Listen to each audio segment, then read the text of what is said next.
Pulezidenti Yoweri Kaguta Museveni abitaddemu engatto n'ayolekera eggwanga lya Kenya mu NAIROBI okwetaba mu nteekateeka ey'okugatta eggwanga lya DR Congo mu mukago ogutaba amawanga g'obuvanjuba bwa Afrika. Museveni Kenya ayaniriziddwa abakungu okuva mu gavumenti y'eggwanga eryo. Oluvannyuma Pulezidenti yeeyunze ku mukolo omukulu nga guno gwetabiddwako abakulembeze okuli Paul Kagame owa Rwanda, Felix Tshisekedi owa Congo ne Uhuru Kenyatta owa Kenya. Museveni mu kwogera kwe ategeezezza nti amawanga ga East Africa bwebaba baakukulaakulana galina okwegatta olw'akatale ak'awamu era nga kino kyakuyambako okweramula naddala mu katale k'abazungu. How many people will buy from me?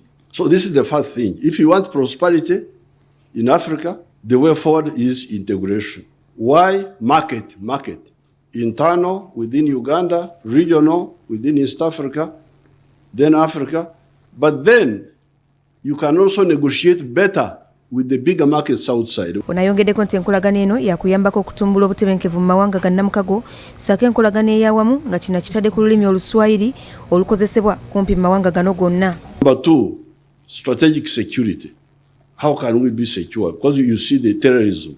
In Somalia, there is a problem, it affects Kenya. There is a problem in Congo, it affects Uganda. There is a problem in Uganda, it affects Congo. And yet we don't work together to solve these problems. The problems are Pan-Africanist, they are global, but we act parochially.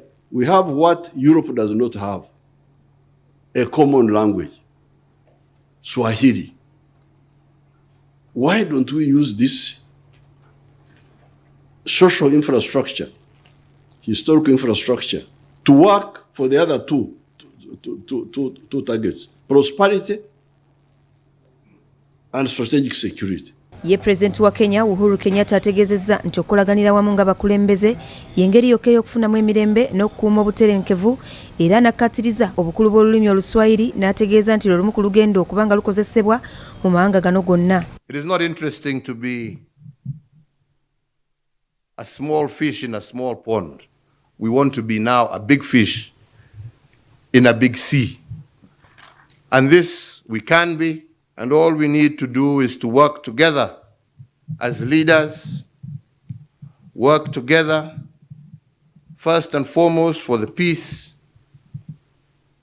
and security that leads to the stability that we need in order for us to develop. Oluvannyuma bano batadde emikono ku ndagaano ezikakasa Congo okuba nga yeegasse mu mukago gwa East African Community.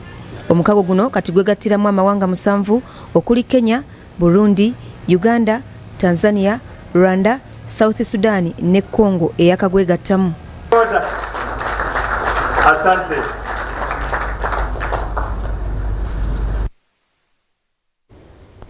Alice Prime Mufti wa Uganda Sheikh Simani Kasule